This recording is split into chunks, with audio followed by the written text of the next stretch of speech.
نحمده ونستعينه ونستغفره ونؤمن به ونتوكل عليه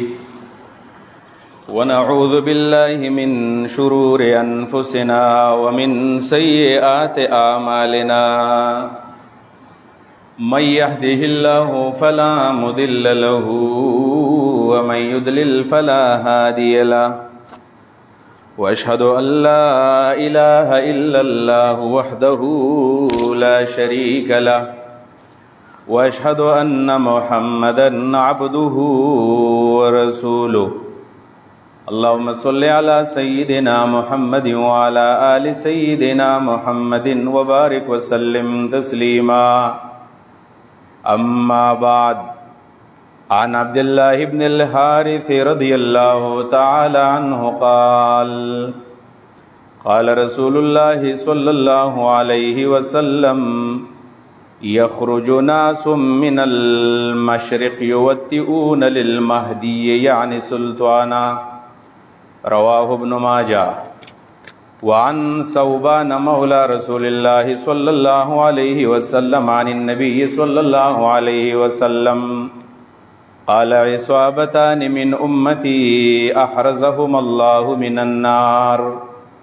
عصابة تغزو الهند وعصابة تكون مع عيسى بن مريم عليه السلام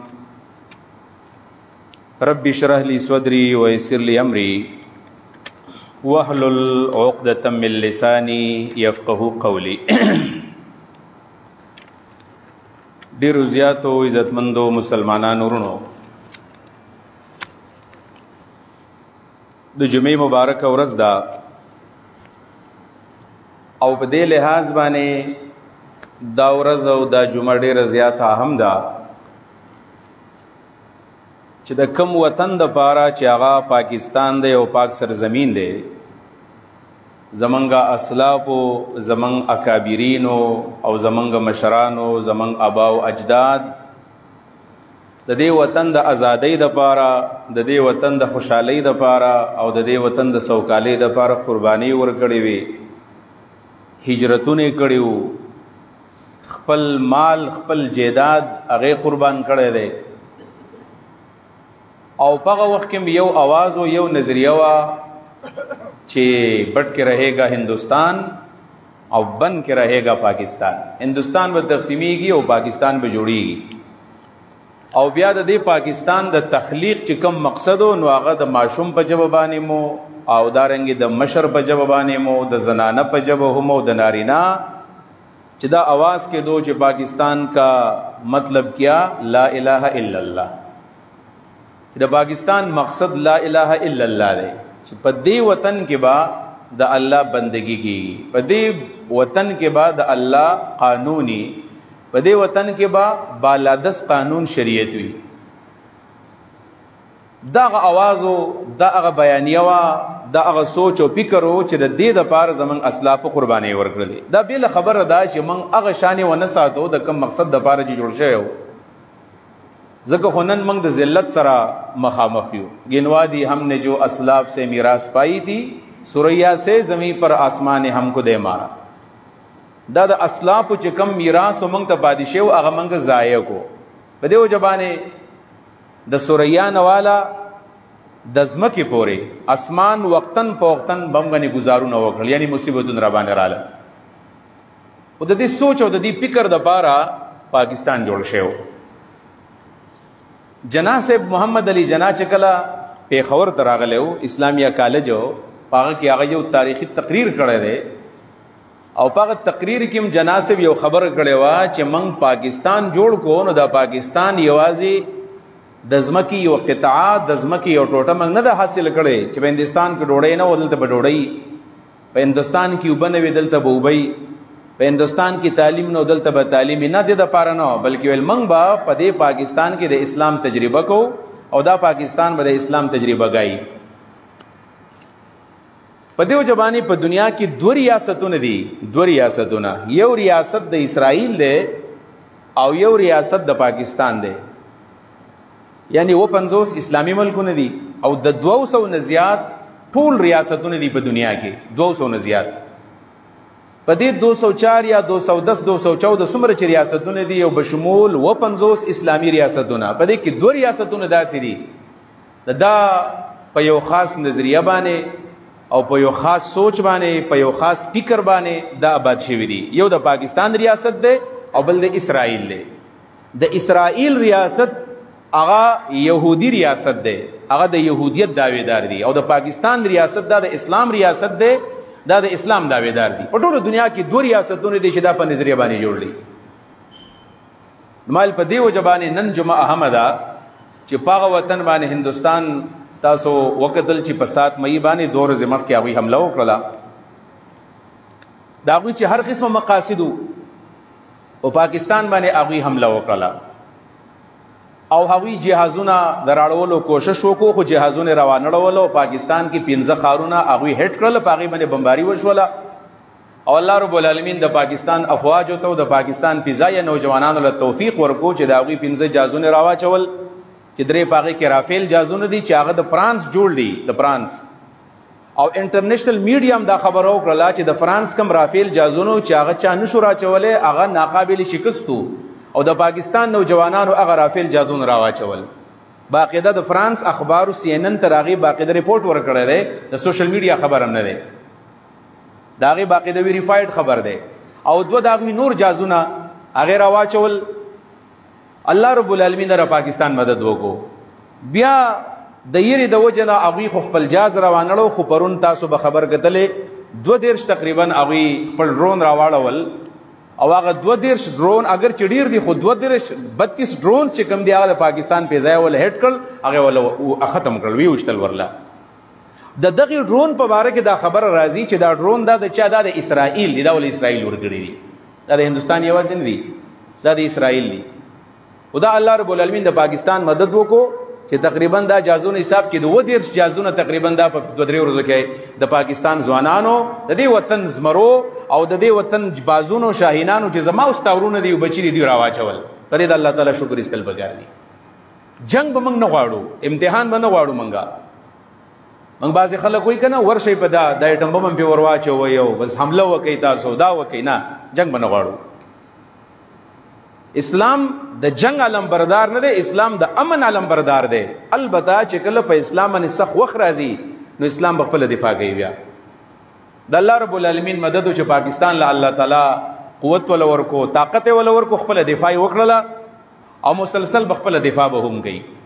په دې وجه باندې نن به زه خبره په دې باندې کوم د احادیثو په رڼا کې. ما نن 2 حدیثونه لیکلي دي ځان سره او ستاسو مخکې ومویل. دا یو حدیث د سنن د ابن ماجه چې دا په صحیح ستو کې 6 نمبر کتاب دی مرتبه په لحاظ باندې،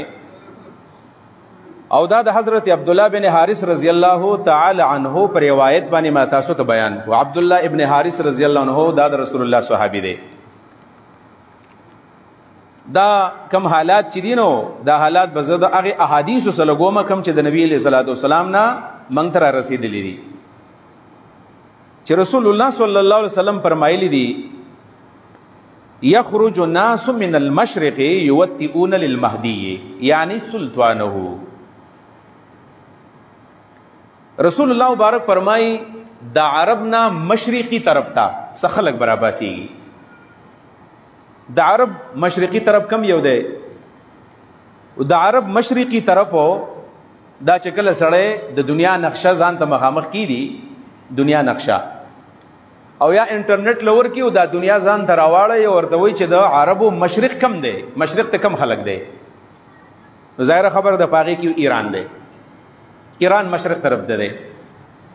2م نمبر افغانستان دی او 3م نمبر پاکستان دی او 4م نمبر هندوستان دی. دا 4 علاقې کمې غټې غټې دي، دې ته ویل کېږي مشرق د عرب. او د هغې سره سره دې ته خراسان نوم هم ورکړلی شوی دی چې دا د خراسان نه به دا خلک راپاسېږي. یو حدیث کې دا دی یخرج الناس من المشرق، دا به د مشرق نه دا خلک راپاسي.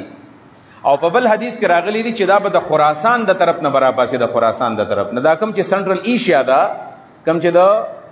روس نه کوم ریاستونه جدا شوي دي، دا علاقې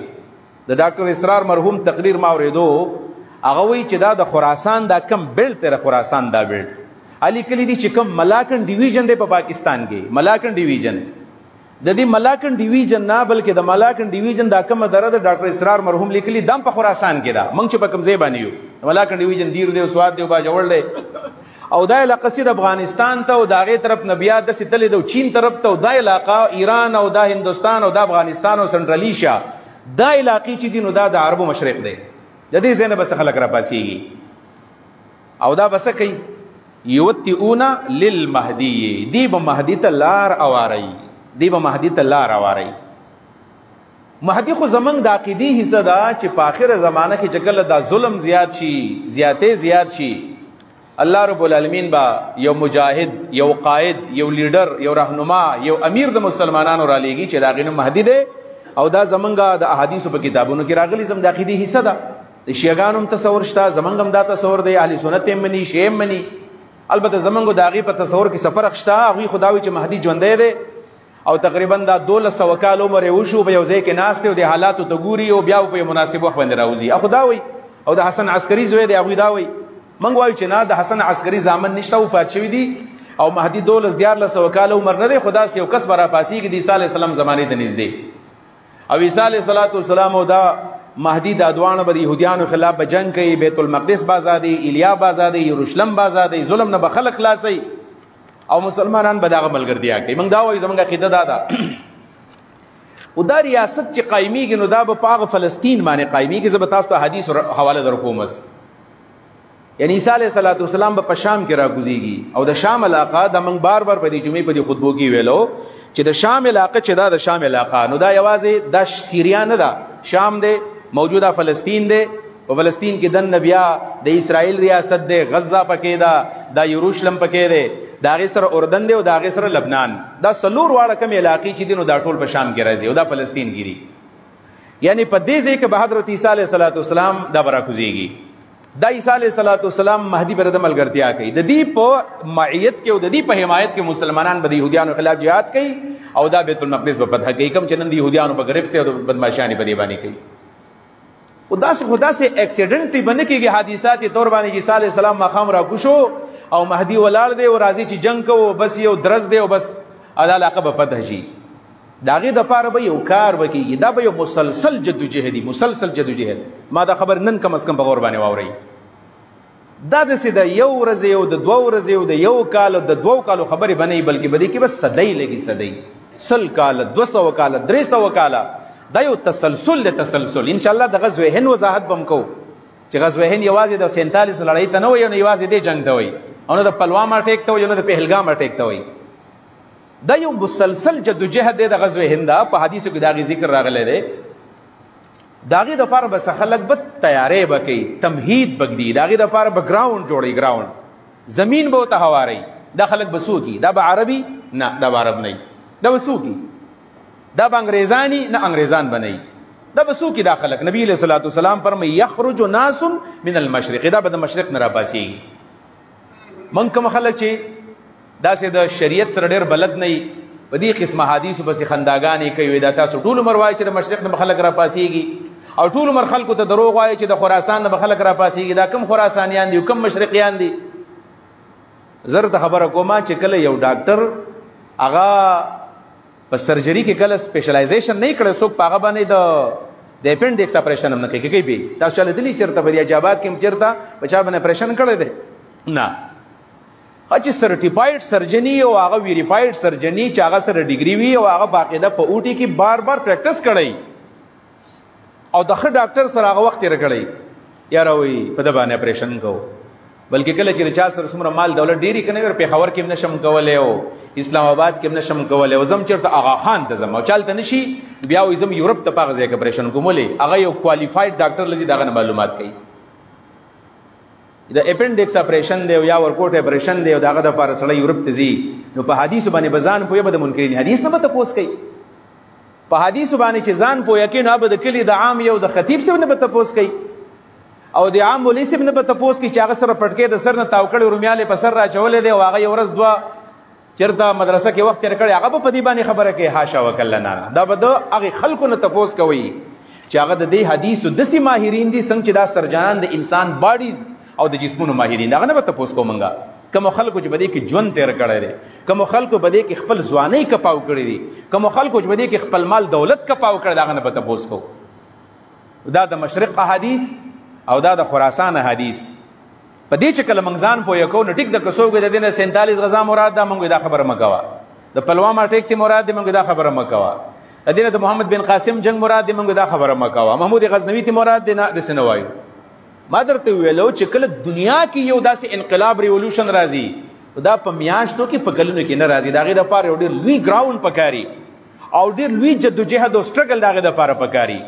په دیو جبانه د مهدی د پاره چې کم خلک لخر تیاری د دنیا عمر خو يهوديان 1000 کال عمر دی کنه د دنیا عمر دا غوی د وینا مطابق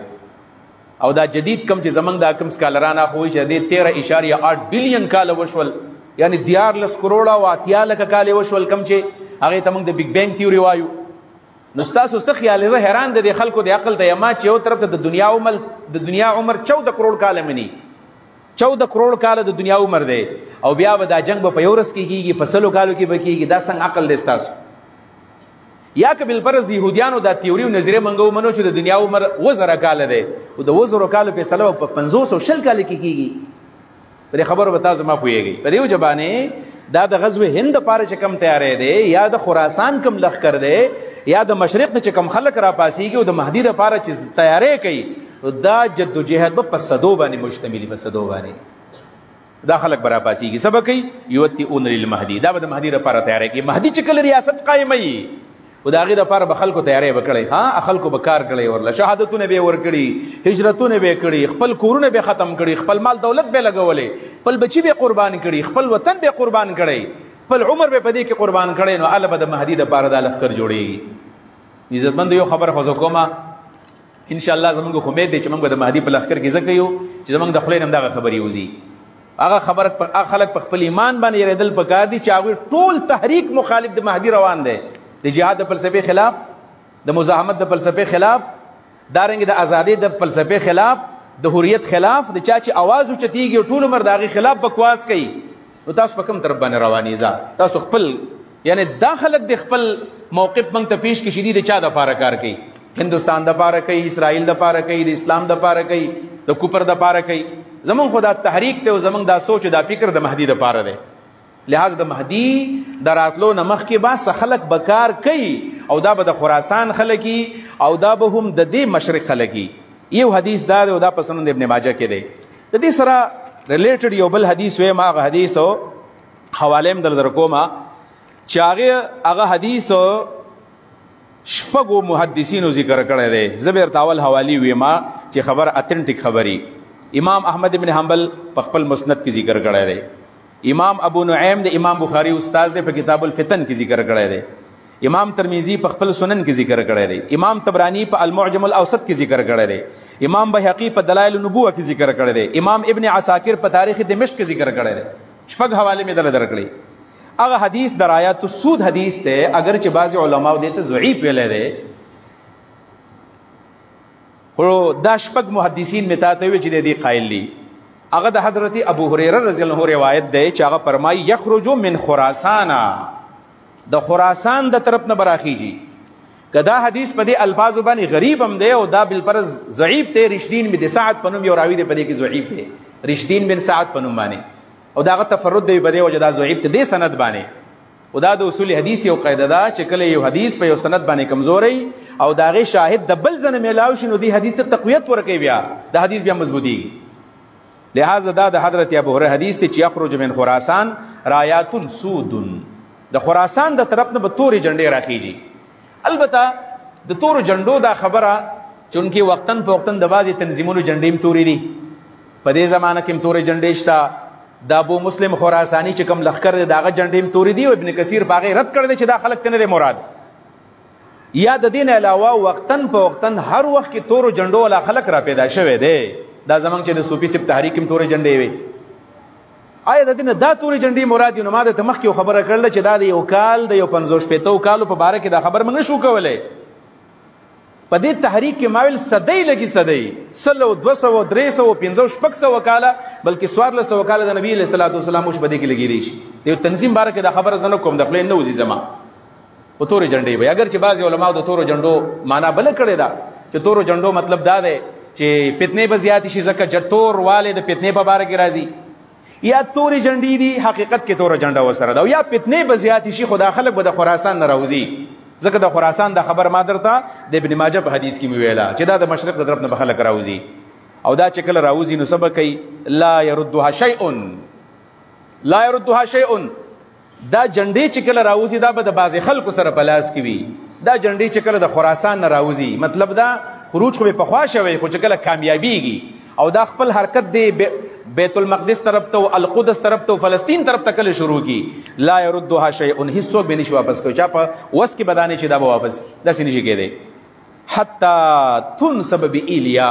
حتی چې دا جنډه او دا جنډې به په ایلیا باندې په یروشلم باندې په القدس باندې په بیت المقدس باندې په فلسطین باندې بودريږي دا به د اسلام د غلبې جنډه یا تور جنډه په حقیقت کې تور جنډه ده او یا د دین مراده چې فتنې به زیات شي په دې فتنو کې به الله رب العالمین خلق را پیدا کی او دی به مسلسل به د فتح به کوي حتی چې بیت المقدس فلسطین ته ورسیږي تاسو سوچ شروع کې د خبر باندې که سوچ کو ان شاء الله زما په دې خبر ممکن د تاسو پوه شئ زه کوشش کوم چې خبري اسانه وګم چې دا جنډو ولا به ال تلال شي وز دا به کله کېږي دا په 2025 کې نه ما 25 نه ویلې دا په 2090 کې پته نه لګي چې کېږي کنه کېږي 2-3 کاله پسم کې دي شي سبام کې دي شي بل سبام کې دي شي دا څنګه ده چې موږ دا د یو تنظیم یا د یو ملک په باره کې وایو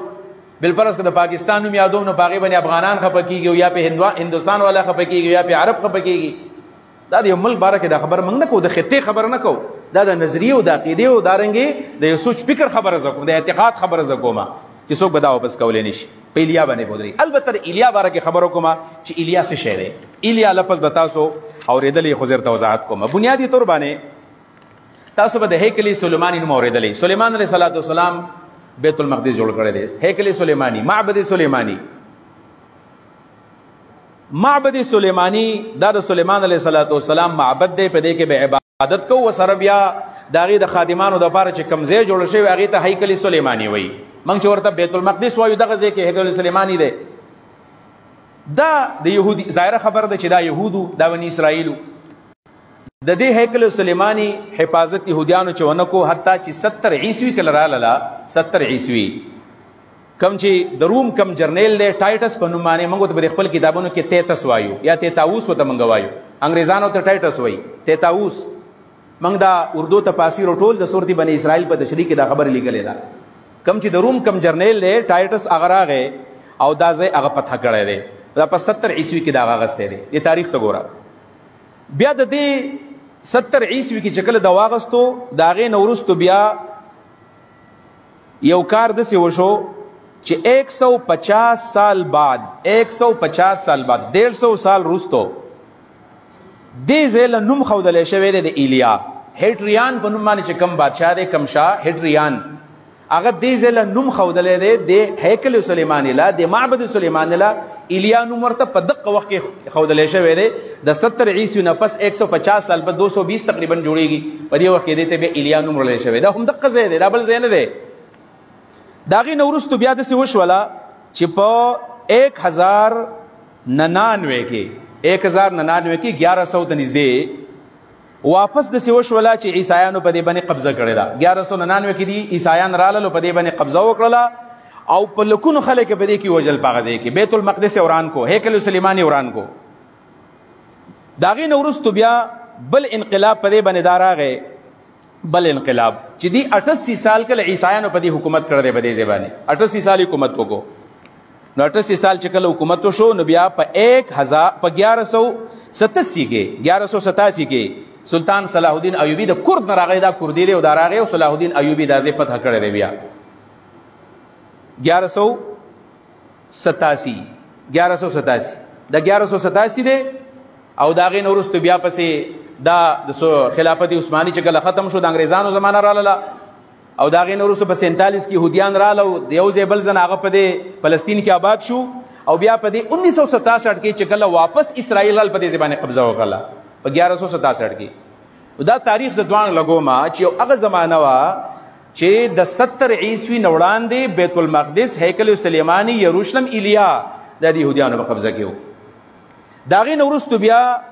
تقریبا 2000 کال پکې تقریبا چې وشول یا 1900 کال چې وشول نو په 1967 کې واپس د صلاح الدین ایوبی د فتح نه بعد او د عیسایانو د فتح نه بعد یهودیان واپس سره دا موجوده یهودیان چې دا اوس نتنیاهو دا غي وزیر اعظم د مشر دی په اسرائیل کې دا غي قبضه را لاله عرب سره جنگونه وکړل ناکام شو او نن واپس په غزه کې جنگ شروع دي د غزه مسلمانان د حماس مجاهدین لګیا دي دا غي سره بر سره بیکار دي. 1967 کې 67 نه را پدې خو څومره ټیم وشو د 67 را پدې خو تقریبا 33 سال هغه دی او 25 سال داري د سو جوړیږي تقریبا 58 سال وشول تقریبا دومره وخت چې وشو وز دا شی د يهوديانو سره دی وز بس کیږي د دې ایلیا او د دې القدس په باره کې چې دا 55 کال یا 60 کال وشو چې د يهوديانو سره دی د دې په باره کې زما او ستا پیغمبر صلی الله علیه وسلم فرمایي څه خلک به د دې مشرق نه د خراسان نه را پاسيږي او دا خلک به دا به د ځان سره جنډې رالي او دا وزي او دا جنډې به په القدس باندې په ایلیا باندې بودري معلومیږي دا چې دا فتح به د مسلمانانو لاس له واپس راځي دا بر دې مشرق دا زما او تا یا ماوتا چې د ملاکن ډیویژن نوم پکې باقاعده جغرافي محققین او اغسته دي چې په دې خراسان کې د ملاکن ډیویژن او د پاکستان افغانستان او د سنټرل ایشیا د علاقې په دې کې داخل دي. بد قسمتي دا دي زبطنو خاص کر نوجوانانو واوري ګوره په ماوتا باندې د پولیټیکل سوچ دومره غالب دی کنه دا سیاسي سوچ په ماوتا دومره غالب دی چې منګه د خپل پارټۍ د وجنه د خپل لیډر د وجنه د خپل سیاسي تنظیم د وجنه من صحیح احادیث د اسلام تاریخ د اسلام روشن باب د اسلام قیمتي او صحیح پیشنګویانه د موت نه منو زکه چې دا خو زما لیډر د سینوي کنه زما پارټي د سینوي زما مشر د سینوي په دې وجبانه په هر وخت کې د جهاد مخالفت د اسلام د فتح مخالفت د یوازې دا وخت نه بلکې په تاریخ کې مسلسل شوی دی په دې وجبانه په دې خبر ځان پوي چې الحمدلله د دې لاقونه خلک را پاسيږي او دا بزی په ایلیا باندې بیت المقدس باندې بدا جنډې ودري الله دې کی چې موږ په لخر کې الله حساب کی عزتمندو اوس راځم دې خبره لا چې دا حدیث خو ما وایو خو دې ته نږدې یو بل حدیث ته او دا درته ما چې ما د 12 محدثین نمونه لیکلي دي ځان سره 12 کتابونو حواله ملي لیکلي دي اول د حواله درته ویم دا کوم حدیث بلکې اول به حدیث وې ما د غزوه هند په باره کې د صوبان رضن هو روایت دی صوبان تاسو پیژنې صوبان نوم تاسو اوریدل چا اوریدل لفظ کې لګ صوبان رضن هو دا د رسول الله آزاد کړ د غلام دی صوبان مولاد رسول الله صلی الله علیه وسلم دی رسول الله خادم او نبی علیہ الصلوۃ والسلام دا صحابي دا آزاد کړی دی غلام مولاد رسول الله وتوي و نبی علیہ السلام ویل چې عصابتان من امتی احرزهم الله من النار زما په دې امت کې دوه ډلې دي عصابتان عصابتون ډلې ته وي دوه ډلې زما په دې امت کې دي چې الله رب العالمین د اور نه ساتلي دي احرزهم الله من النار عصابتان من امتی احرزهم الله من النار الله رب العالمین د اور نه ساتلي دي د جهنم ته نزي دا سوق دي عصابه تغزو الهند یو ډله هغه دا چې دا به غزوه هند کې شرکت کوي غزوه هند کې وعصابه تكون مع عيسى ابن مريم عليه السلام یو ډله به هغه چې دا به د عیسی علیه السلام ملګرتیا وکړي اوس په دې حدیث باندې ځان پویو څه خلک به په غزوه هند کې کار کوي او څه خلک به د عیسی علیه السلام ملګري نو د عیسی علیه السلام نه مخکې چې دا ما کوم خبره وکړه چې په صدو باندې به یو تحریک جاری وي هغه ته غزوه هند ویلې شوی دی دین هغه خلک مراد دي او د عیسی علیه السلام سبب هم دا خلک مرادي په یو تحریک کې چې کله عیسی علیه السلام راشي نو غزوه هند به کامیاب شي دا حدیث کوم کتابونو لیکل دی دا امام نسائی رحمه الله ذکر کړی دی امام نسائی باقاعده باب قائم کړی دی باب غزوه الهند امام نسائی رحمه الله په دې باندې مستقل باب جوړ کړی باب غزوه الهند دویم نمبر امام ابو نعیم په کتاب الفتن کې د بخاری شیخ دا ذکر کړی دی دریم نمبر امام احمد په مسند احمد کې ذکر کړی څلورم نمبر امام بخاری په تاریخ کبیر کې ذکر کړی دی پنځم نمبر امام بیهقی په سنن کبرا کې هم په دلائل النبوه کې دا حدیث ذکر کړی دی شپږم نمبر امام حاکم نسابوری په کتاب خپل کتاب المستدرک د امام حاکم کې ذکر کړی دی اوم نمبر امام طبرانی په المعجم الاوسط کې ذکر کړی دی اتم نمبر امام سیوطی رحمه الله په جمع الجوامع کتاب کې ذکر کړی دی نهم نمبر امام نووی رحمه الله په فیض القدیر کې ذکر کړی دی لسم نمبر امام ذهبی رحمه الله په تاریخ اسلام کې یو لسم خطیب بغدادی په تاریخ بغداد کې او دولسم نمبر امام حافظ عماد الدین ابن کثیر په البدایہ والنهایہ کې دا حدیث ذکر کړ 12 کتابونو حواله مې دل درکړه چې نبی علیہ الصلوۃ والسلام فرمایي زما په امت کې به دوه ډلې داسې وي الله به ورته نه چي یو هغه دی چې کوم په غزوه هند کې دی دویم هغه خلک دی چې کوم د عیسی علیہ السلام ملګرتیا کوي بلکې زبر د امام نسائی حدیث درته ویم ځکه په باب قائم کړی نو هغه مواور وسره امام نسائی حدیث د څه دی دا د حضرت ابو هريره پر روایت باندې دی ما یو حدیث د ابو هريره وایو یو مې د ثوبان وایو یو مې د عبد الله بن حارث درته وایو ابو هريره فرمایي چې قال وعدنا رسول الله صلی الله علیه وسلم غزوه الهند نبی علیہ السلام زمنګ سره غزوه هند وعده وکړه چې زما په امت کې به غزوه هند راځي نو بیا ابو هريره فرمایي فین ادرکتها انفق فيها نفسي ومالي کدا جنگ زما په ژوند کې راغی زه پکې خپل مالم لګوم خپل جان به پدې کې هم لګوم او فإن اقتل كنت من افضل الشهداء او که زه شهید شوم پکې زب په ټولو شهداو کې غوړه یم خو د بدر نو ورستو غوړې بدري صحابه غوړې دي بدر نه ورستو جنگونو کې غوړه شهید هغه د غزوه هند دی او بیا وی وإن ارجعوا او کروغ رالم نو په انا ابو هريره المحرر زب آزاد ابو هريره مذهب سرو چتم چې زب جنگ کې غازی راغله مو آزاد یما سنن نسائی باب غزوه الهند کې دا حدیث دی البته یو خبر او زه ذات زکو مغدا دی چې دا د غزوه هند بس بیا د پاکستان جنگ د ټول عمر دا مسلمانان دا په دې کې شامل نشول یو خبر یاد ساتي چې غزوه هند څه ته ویل کی په دې باب کې د امت د علما غره پاکستان علما نه دوم درته کم چې دا زمنګ تاریخ دی د غزوه هند په باره کې درې آرا دي د امت د علماو درې آرا چې غزوه هند څه ته ویل کی آیا دې ته وې دا کم چې نن شروع دی پهلګام کې اٹیک وشو هغه بیا په 7 مې باندې جنگ وکړو او موږ داغه جواب وکای دا غزوه هند دی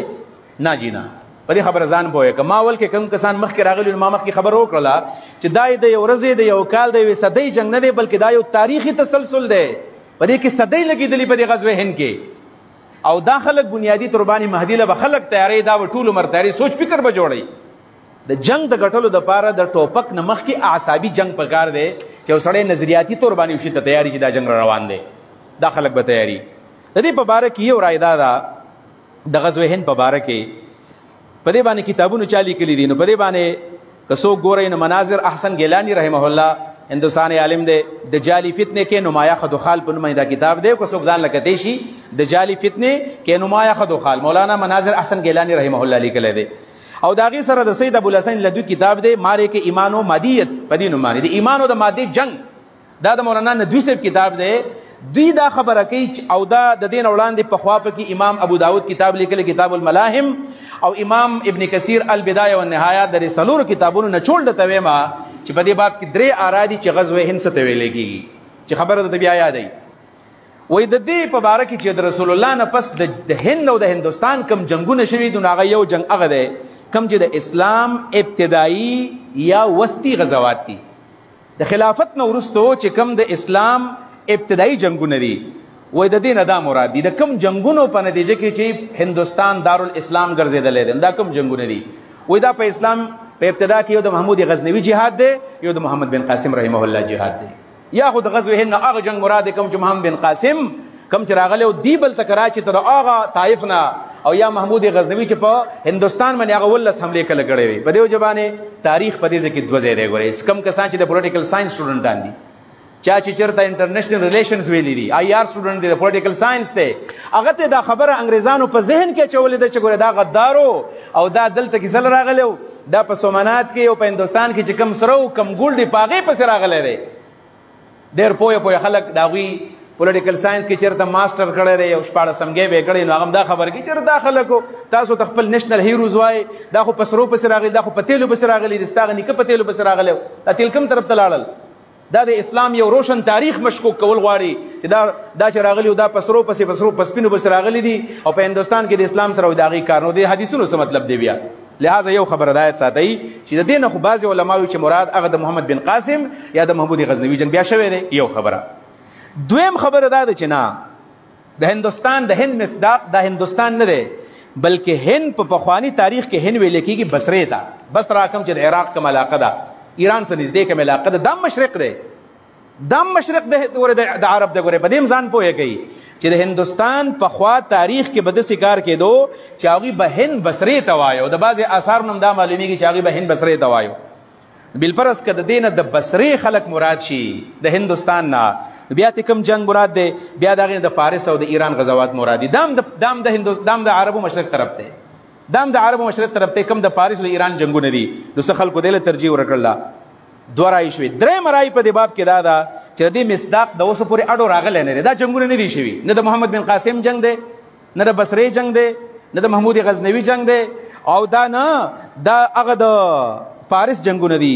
بلکې دا هغه زمانه ده چې دا به د مهدي او د عیسی علیه السلام دور به وي چې کله مهدي علیه السلام راشي عیسی علیه السلام راشي او خلک د هغه ملګرتیا وکړي نو دغې ته غزوه هند ویلی کېږي غزوه هند نو ابتدا نه تاسو ناس وي ما د خبر مربوط روانه کړې وه چې عیسی علیه السلام هندوستان کې نه راځي او حدیث خو صحیح دی ما ته ویل 12 محدثین ویلی دی عیسی علیه السلام باره کې زموږ عقیده ده چې په شام کې به راکوزېږي فلسطین په علاقه باندې به راځي نو هندوستان خلکو ته محدثینو څنګه د عیسی علیه السلام جماعت ویلی ده نو هغه د ابن ماجه حدیث به سره ولګې چې یخرج ناس من المشرق یوطئون للمهدي چې دا به د مشرق نه خلک راپاسي او دا به تیاری کوي او دا جنډې د خراسان نه به والي وځي به هغه ځای کې فلسطین کې د ایران په شام کې به دا د عیسی علیه السلام ملګرتیا کوي او د مهدي ملګرتیا به کوي ځکه مهدي او دارنګې عیسی علیه السلام دا دواړه د ارض محشر خلک دی دا د فلسطین او د شام خلک دی هغه ځای کې به دا میلاویږي لہذا دا دوان علاقه به من اغزه سو جنگو په دې بنیاد باندې په دې باب کې خپل رائے د مولانا مودودی رحمه الله رائے دا وای مولانا مرحوم یو خبره په دې باب کې لیکلې ده وای غزوه هند احادیث چې دا خو صحیح حدیث دي ځکه په دې باب کې صحیح حدیث راغلي دي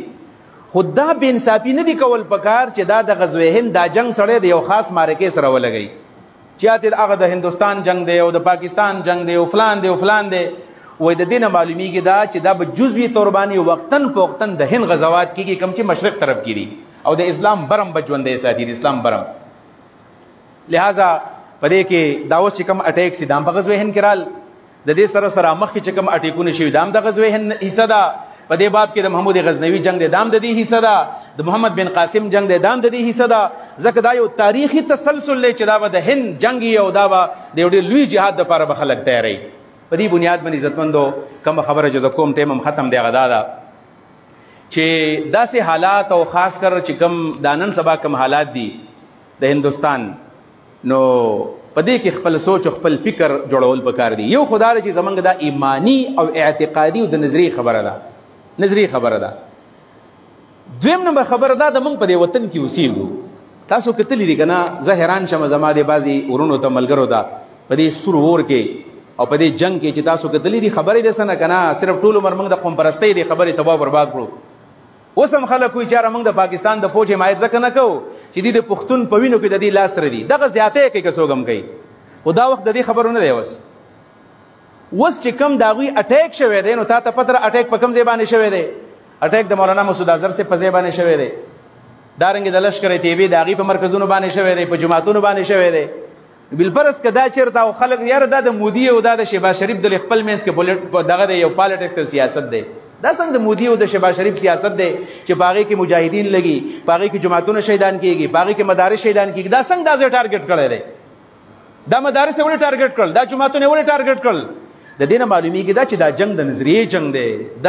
دا د سیاست او دا د پالیټکس جنگ نه دی بلکې دا د نظریې جنگ دی ورنه په کار خو دا و چې بیا پکې چېرته هم څه ګونه ویشتلی وی که نه او بعضې زمونږ دا بعضې هوښیاران وایي دا څنګه جنگ دی چې په دې کې نه لاهور ولګېدو نه پکې پېښور ولګېدو نو تاسو دا امتحان د ځان دپاره به غواړو مونږ چې زمونږ دا وطن وګړي چېرته دا زمونږ کم لیونتوب دی په دې وجه باندې دا جنگ چې کم دی نو دا زمونږ د نظریې جنگ دی دویمه دا ده تاسو به کتلي د هندوستان یو عالم دی او ډېر زیات یو جرار مقرر دی غالبا چې اویس الدین نوم دی د هغه مولانا اویس الدین تاسو به اورېدلی وایي ابل ورځې کله په هندوستان کې کوم موقف بل پاکستان کې موقف بل پاس شوی و که نه دا ټول یو لینک دی انټرنیشنل اسټابلیشمنټ دا ټول یو سوچ فکر دی هغه وقف بل چې هغه په دې تیر ګورنمنټ کې پاس شوی په هندوستان کې پاس شو وسو دا شی روان دی د اسلام خلاف یو سازش روان دی عزتمندو ګورئ نو په هندوستان کې چې کله وقف بل کله پاس شو نو دا اویس الدین ولاړ دی او ډېر غټ تقریر راکړی دی او بیا جاړي سترګو نه اوښکې روانې دي موږ به ډېر خفه شوي مو په بله ورځ هغه د هندوستان دپاره یو ډېر جارحانه تقریر وکړو او د پاکستان خلاف خپل زهر هغه ښکاره کړل د پاکستان خلاف خپل اواز یې اوچت کو یعنی د هغه ځای علما دغه ځای د خطیبان دغه ځای د جوماتونو مدرسو چې کوم محترمین او د هغې نګرانان دي دغه هندوانو پوجانو سره ولاړ دي او د پاکستان خلاف کار وکړي دا ختم کوي خو ما او تا نن نه ودرېږو ځکه مونږ دا جنګ دا وایي صحیح جنګ نه دی دا جنګ به مونږ څه ته وایو جنګ به دې ته وایو هغه د بهادر شاه ظفر خبره د مغول آخري حکمرانو وای هغه ته خلکو ویل چې انګریزان رال هندوستان حمله کوي چې هنوز دلی دور استو دلی ډیر لري دی مړه داسې غپ ته جنگ نشتا غپ ته ویل چا ورته ویل چې جیرال هندوستان تر نه وته هنوز دلی دور استو لري دی دلی ته نشه راتله نو په زمونږ د مشرانو ډیلې وای وای حتی چې کلال وای چې شاه صاحب هغه پوجان د انګریزان استا محل تر نه وتل وسترګې چې کله کولاو کړلې نو پوجان راللو او دا بچي ولا علال کړل او پکه ځای کې بګي هغه وجو ختمه او د مغولو کمرانی ختمه شول من هغه ځای ته انتظار کو چې زمونږ د جماعت ته بکل رانه وزیر هندستان د پوجان دم له خبره ده په دې جوانه قوم له پکارداري چې موږ په دې کې متحد او متفق شو او د هندستان په خلاف باندې موږ دا نه وایو چې موږ د انسانيت خلاف یو ظلم خو موږ نه دی کړی کنه ظلم خو هغه کړی دی زیاته خو هغه کړی دی دا کوم د پهلګام دا کوم خبره چې دا موږ نه وایو بلکې د انډیا چې کوم میډیا داغه د आवाज اوچته چې پهلګام کې دا کار پاکستان نه دی کړی دا د هندوانو په خپل باندې کړی دی دا د مودي په خپل باندې کړی دی دا د مودي د پاکستان د حمله د جواز د پاره دا یو لوب وکړه زه په پاکستان باندې ورواړم دا خو عجیب غونه خبره د تاسو خیالي یو دکان نه چیرته غلا وشي کوم دکان نه او ایسی چو ته خلک لال شي او باغی فایر وکي د دې غلا ثبوت کې کم از کم 2-3 هفته لګي دا څه ده کنه دا سم خبره ده په هلګام کې اٹیک وشو او په ماسپخین باندې پاکستان باندې الزام ولګیدو چې موږ سره د دې پروف ترال او دا کار پاکستان کړی دی دا کوم انویسټیګیشن دی دومره تیز خلک تاسو دومره تیز خلک د کم ځنه تاسو را لې په دې جبانه دا یو سوچا سمجا منصوبه ده د اسلام خلاف د پاکستان خلاف او دا درته مګوره په دې وخت کې د اسلام د پاره چې څوک आवाज اوچتول شي چا سره طاقت دیغه پاکستان دی ګوره دا عرب او بلکې ما د حدیثو پرانا کې ثابت کړل چې د یروشلم او د القدس حفاظت به د مشرق خلقي عرب بینه کې دا هم داخله کوي لہذا د مهدی په لخر کې ودرېدل پکار دي او دارنګ عیسی علی السلام په لخر کې ودرېدل پکار دي د خپل وطن د خپل نظریه د حفاظت په خاطر باندې ودرېدل پکار دي او کوم په دې وخت کې بل فرض د تفریق خبرې کوو په دې وخت کې منګه د اختلاف خبرې کوو زما استاد आवाज دشمن ته تقویت ورګي او دا خو نن د میډیا دور دی که معمولی خبرم کې پټوله دنیا کې د आवाज راوچتيږي نو بده کې هندوانو ته بده کې هندستان ته او بل خبر د کوم غره ډیره خطرناک خبر ده تقریبا تاسو خو زما د جماعت منزل راځي دا اتنه خطبه ما د القدس او د فلسطین په قضیه باندې ما د تقریرونه کړی دي دا کم 32 چې کم ډرونز راغلي دي نن تاسو اخبارات وګورئ 32 ډرونز دا ټول ډرونز چې دا ول چا ور کړی دي تاسو په دشتره دا ول اسرائیل ور کړی دي اوس موږ نه را بيداریږو یعنی د هندستان سره او دا خبرم پکې واوره چې دا کم ډرونز کم ورکړي دي د اسرائیل او د هندستان لا دا ناقابل شکست ډرون دي چې دا څوک نشي راغورځولې الله پاکستان له طاقت ورکو نوجوانانو لا او د ځوانانو له پاک فضای ځوانانو له چې ډرونز ول راواچول راپیلم ناکام کړل ډرونز هم ناکام کړل دا د الله مدد د نور سوای تاسو دا د الله مدد دی لہذا په دې جنگ کې دا د هندستان جنگ زمنګ سره نه دی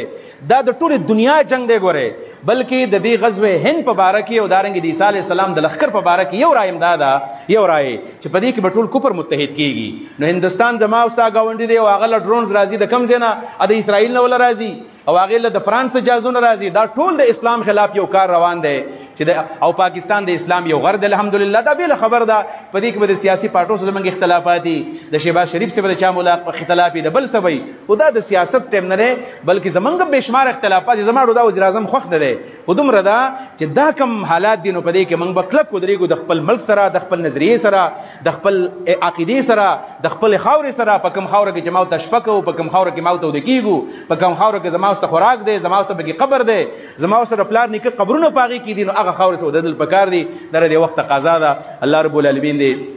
العمل توفیق موږ لرا کی دې سره نن چې کما جمعه ده یوم عزم په نوم باندې کم چې دینی جماعتونو دي حافظ نیم رحمان صاحب هم دا اعلان کړی دی مولانا فضل الرحمن صاحب دا اعلان کړی دی کم چې مذهبي جماعتونو دا خبره کړې ده عام سیاسي جماعتونو ماته پته نشته لري واغوي هم دا خبره کړله چې نن ورځ به موږ د یوم عزم په نوم باندې مناو